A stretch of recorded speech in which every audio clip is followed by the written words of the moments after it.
Ok. Entonces, si tenemos más de dos o más de dos variables independientes, nos vamos a conseguir en esa situación en que se trata de un análisis de regresión múltiple. Entonces, un poco para ponernos en contexto, vamos a hacer un repasito rápido de lo que era la regresión simple. Teníamos que en la regresión simple íbamos a conseguir dos variables que podíamos dibujarlas en un diagrama de dispersión, una en el eje horizontal, otra en el eje vertical, y podíamos entonces tener los puntos de los datos en ese diagrama de dispersión o dispersograma, que nos permitiría ver si hay o no una relación de tipo lineal.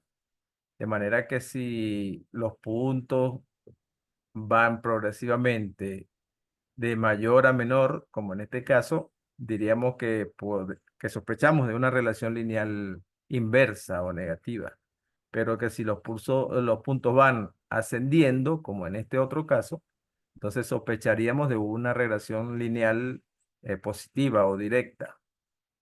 Y entonces teníamos pues esas dos alternativas donde tendríamos una recta con pendiente positiva o una recta con pendiente negativa.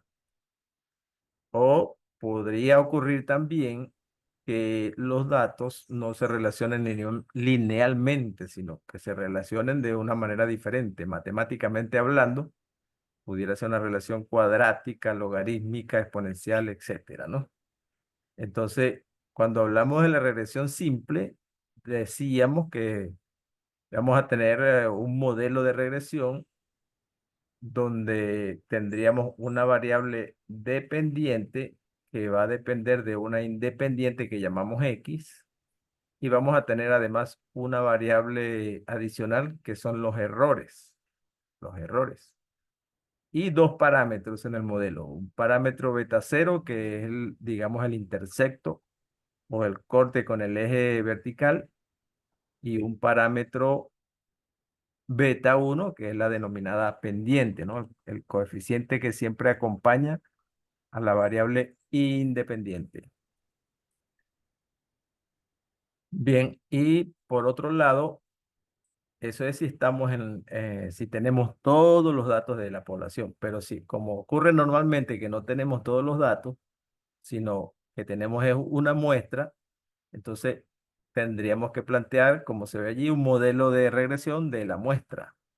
Y en ese caso tendríamos igual la variable dependiente asociada a una variable independiente, a unos errores aleatorios y a unas estimaciones de los parámetros, ¿verdad? Una estimación del intersecto y una estimación de la pendiente. Entonces, el hecho de usar letras minúsculas, pues lo que quiere decir es que estoy trabajando con la muestra y que son estimaciones. Por otro lado, tendríamos además que obtendremos una ecuación lineal que la llamamos recta de regresión. En el caso de la población, sería esta la forma, em, esta forma que está aquí abajo, y igual a el intersecto más la pendiente por la variable. Y en el caso de la muestra, pues es similar, pero trabajando con estimaciones de esos dos parámetros, de beta cero y de beta uno. Entonces, esta que está aquí abajo es la recta de regresión de la muestra, mientras que este que está de primero es el modelo de regresión en la muestra. Entonces, una cosa es el modelo que incluye los errores y otra cosa es la recta que no incluye los errores. Es decir, la recta es la estimación en sí de los valores de la variable dependiente. Y cuando yo le agrego el error, lo que estoy diciendo es que puedo explicar la variable dependiente completamente, además de considerar la variable independiente sumándole errores.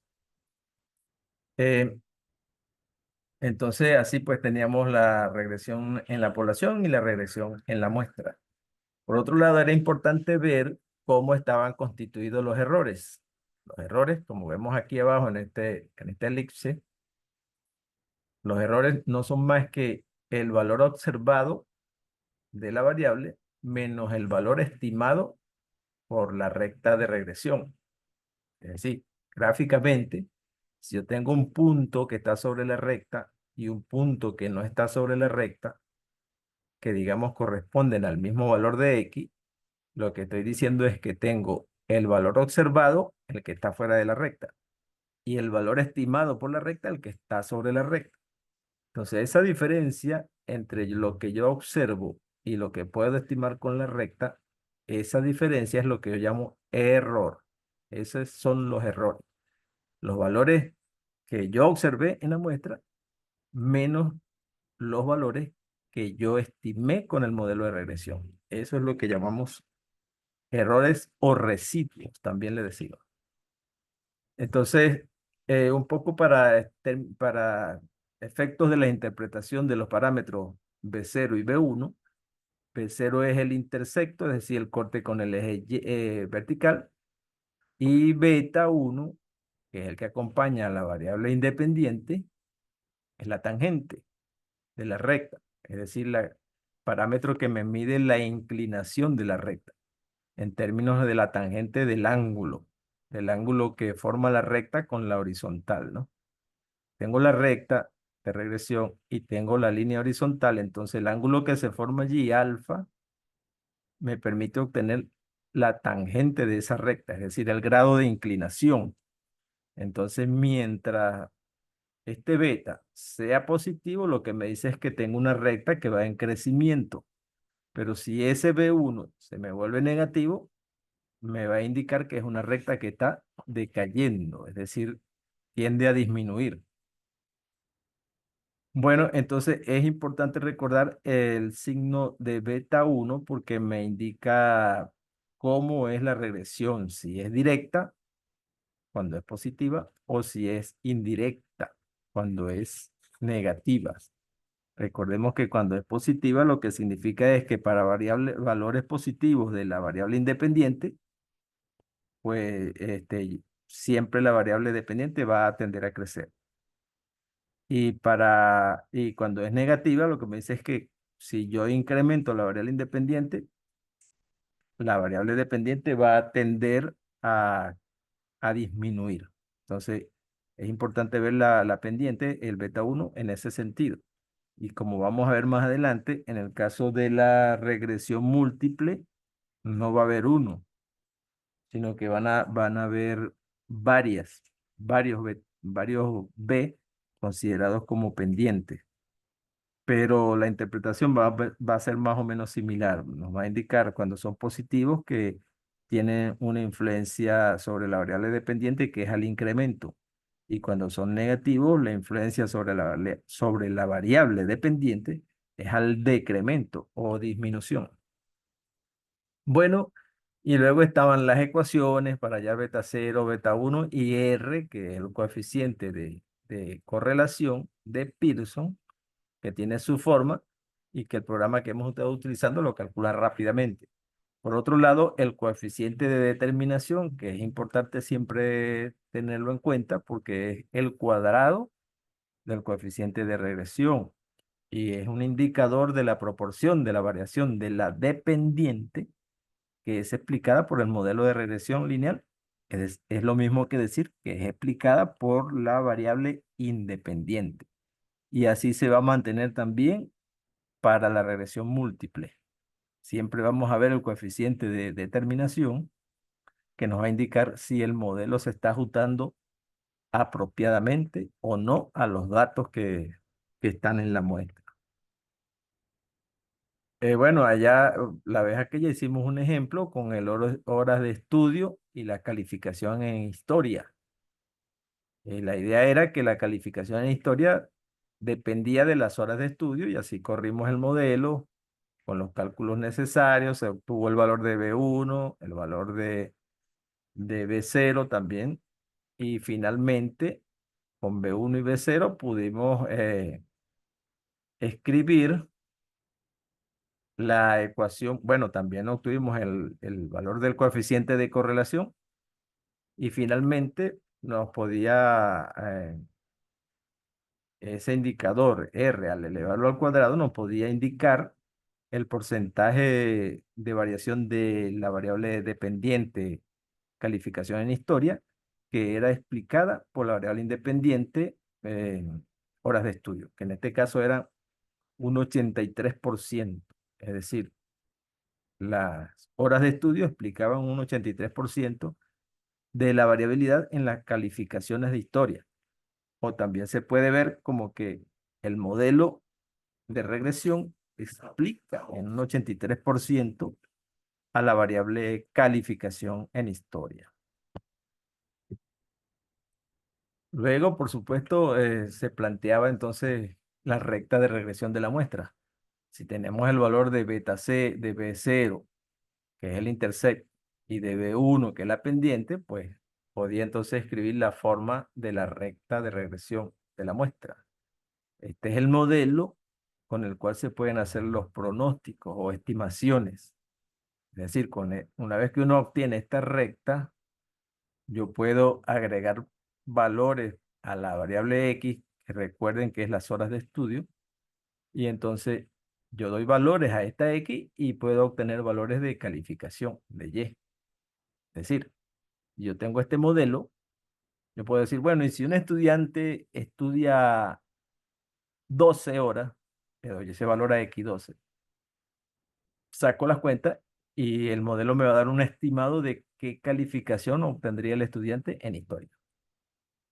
O también puedo decir, bueno, y si el estudiante estudia 2 horas, coloco el 2 aquí donde está la X, saco las cuentas y eso me da una estimación de qué calificación obtendría un estudiante que estudia 2 horas.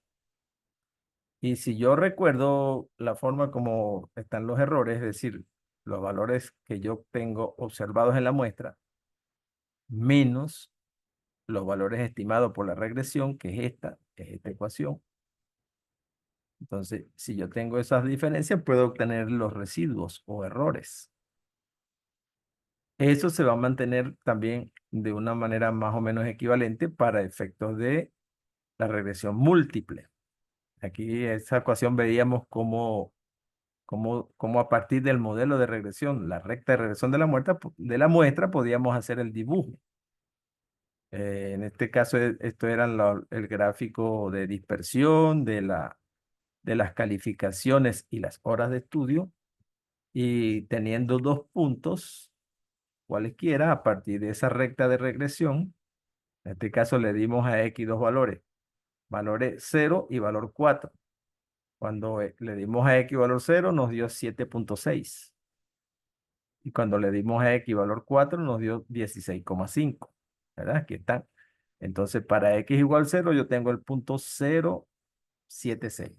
Y para X igual 4 tengo el punto 4,16,5. Luego, si yo dibujo esos dos puntos y los uno, esa es la representación gráfica de la recta de regresión.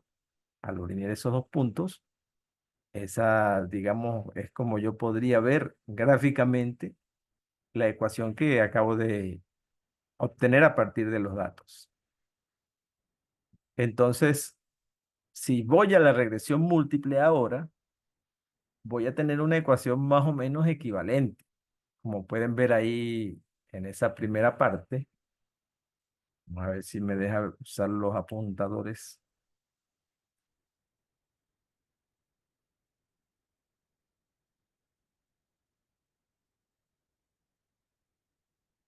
Ajá. Por lo menos esta grandota que está aquí arriba es el modelo de regresión múltiple. Una regresión múltiple. ¿Por qué múltiple? Porque aquí tengo una variable independiente, dos variables independientes y cada variable es independiente. Puedo tener muchas, más de una, porque si tengo una sola, es decir, solamente este pedacito aquí, estoy en la regresión simple. Pero si yo amplío eso y agrego más variables y además considero los errores, pues estoy en un modelo de regresión múltiple. Y la ecuación de la regresión sería pues quitándole los errores. Es decir, la ecuación que me va a permitir obtener los pronósticos o estimaciones tendría esta forma, ¿verdad? Lo único que no lleva es los errores. Entonces, tengo que diferenciar entre lo que es el modelo de la regresión, que es la primera, y lo que sería la función de la regresión, que es la segunda. Ahora, no le puedo decir la recta, porque ya no se trata de una recta, puesto que tengo muchas variables independientes.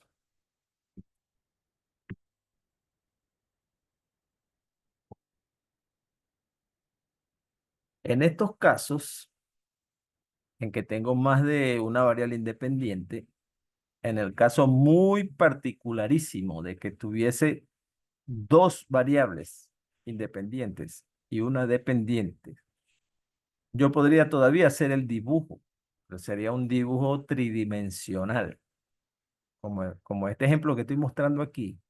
Lo que están viendo ustedes ahí es una supuesta regresión realizado sobre una variable dependiente que se llama salario actual, ¿no?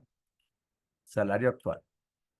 Esta es la variable dependiente graficada sobre el eje Z, digamos, ¿no?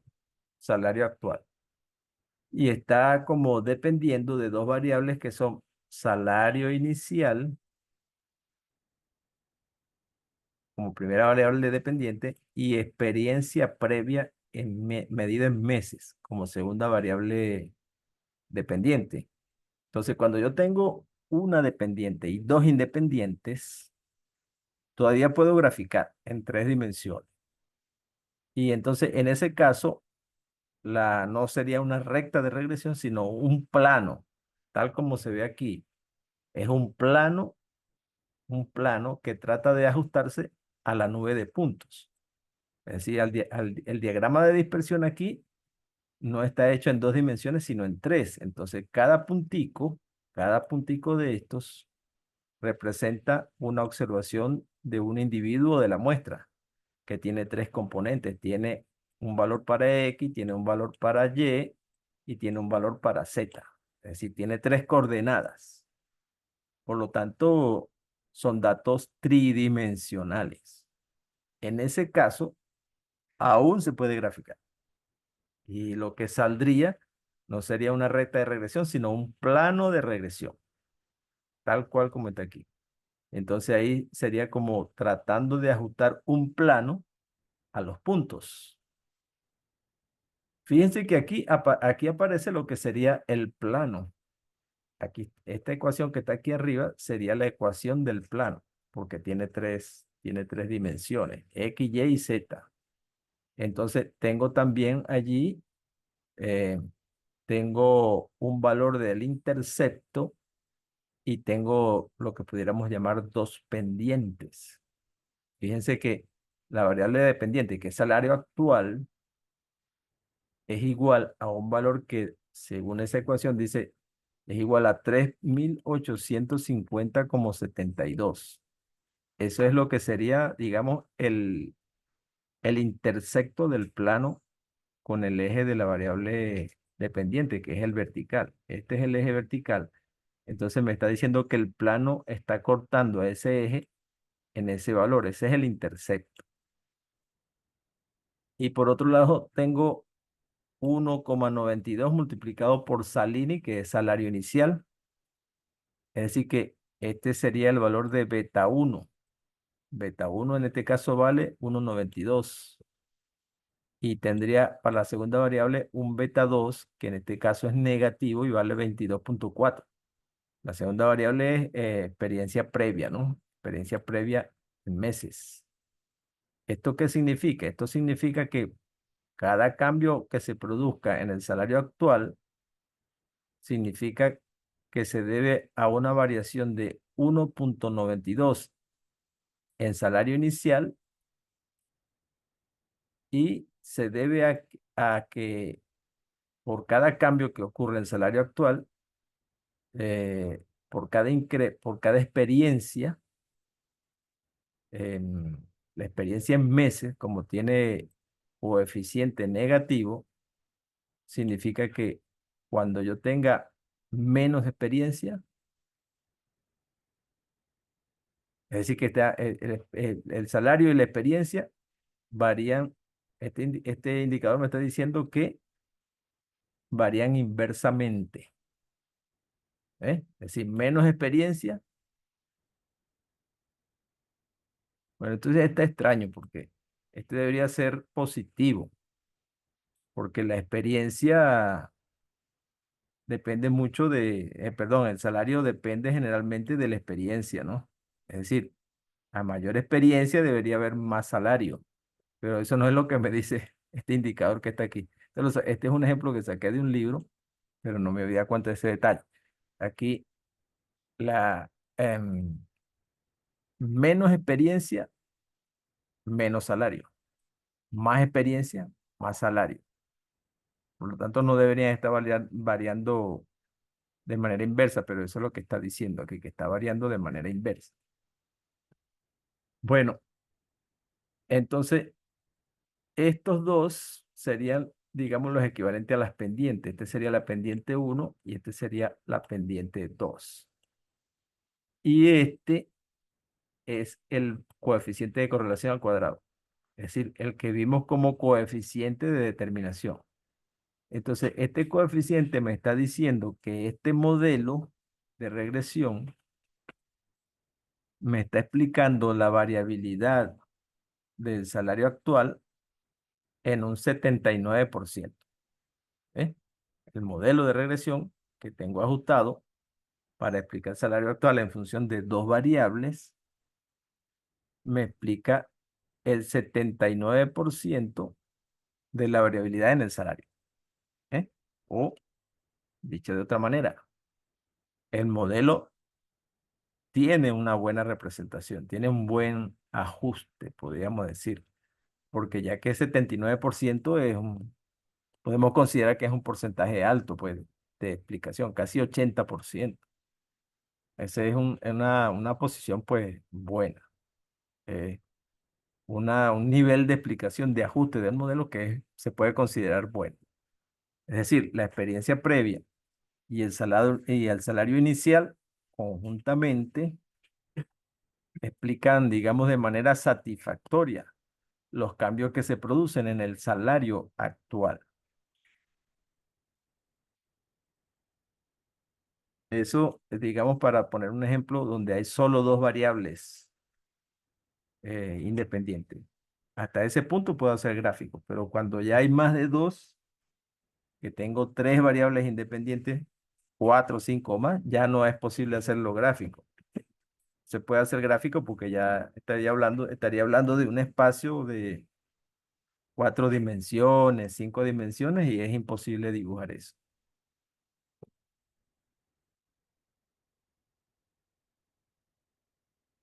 Eh, bien, entonces, en los modelos tanto simple como múltiple, hay un coeficiente clave que es el que acabamos de describir, que me mide la bondad del ajuste, ¿no? En el caso anterior, estamos diciendo pues que las variables estaban explicando prácticamente un 80% de la varianza de la variable dependiente, que en este caso era salario actual. Así que generalmente lo vamos a ver en una tablita como esta. Primero va a estar el coeficiente de correlación, siempre nos va a mostrar el coeficiente de correlación, y después ese mismo al cuadrado, que es el coeficiente de determinación. Generalmente el programa hace una corrección de ese indicador y lo presenta. Y este pues sería el error, más o menos el error típico de estimación observado en la variable dependiente, que en este caso era salario actual, por eso está en dólares, eran salarios en dólares, que viene siendo más o menos la desviación estándar del salario, que lo presenta aquí también. Entonces tenemos coeficiente de correlación, coeficiente de determinación y coeficiente de determinación ajustado o corregido. Es el indicador, digamos, de bondad y ajuste principal y el primero que el software produce. También También el software que estamos utilizando, que es el SPSS, nos va a presentar en el análisis, en el análisis de regresión, tanto simple como múltiple, una tabla de análisis de varianza que ya más o menos ustedes conocen, ¿verdad? La que hicimos la semana pasada. Pero esta tabla de análisis de varianza se construye para probar la hipótesis de que el coeficiente de determinación, el que acabamos de ver, no es significativo. Es decir, ahí se plantea una hipótesis nula de que no existe relación entre las variables. Es decir, que el coeficiente de determinación es cero. Entonces, esta tablita y la F se hacen para probar esa hipótesis. Entonces, si yo me fijo un alfa, ¿verdad? Un coeficiente de determinación, perdón, de significación de 0,01 o de 0,05, debo compararlo con la significancia que me da la tabla. En este caso es 0,00. Es decir, que la prueba es significativa. Con cualquier alfa que yo escoja, 0,05 o 0,01, siempre esta significancia es más pequeña. Por lo tanto, rechazo la hipótesis nula de que el coeficiente de determinación es cero.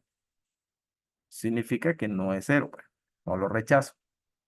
En consecuencia, el modelo está funcionando. Lo que me está diciendo el coeficiente de determinación que explica el 80% de la variabilidad de la variable respuesta es correcto.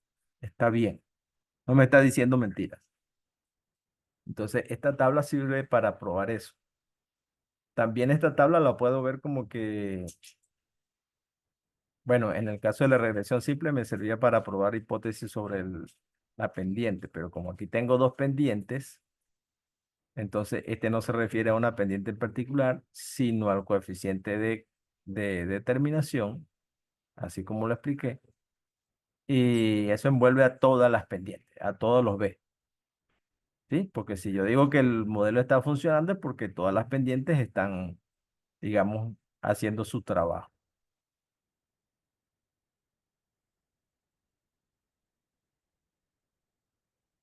Otra salida que vamos a poder ver cuando analicemos los datos en el SPSS son los valores de los coeficientes en sí. Em, Aquí se supone que se habían ingresado como variables dependientes, em, perdón, independientes, no solamente el salario inicial, la experiencia previa, y hay otra variable adicional en años que fue nivel educativo. Es decir, se corrió la regresión con más de dos variables. Aquí sería con tres variables. Recordemos que la dependiente era el salario actual. Y aquí estamos viendo que las variables incluidas allí son primero el salario inicial, la experiencia previa en meses y el nivel educativo en años. Entonces me da el valor de cada coeficiente. El constante, por supuesto, es el B0, es decir, el término de corte con el eje correspondiente a la variable dependiente que era salario actual. Entonces tengo el primer coeficiente que es B0. Déjame ver si puedo aquí. A ver. Tengo el término constante.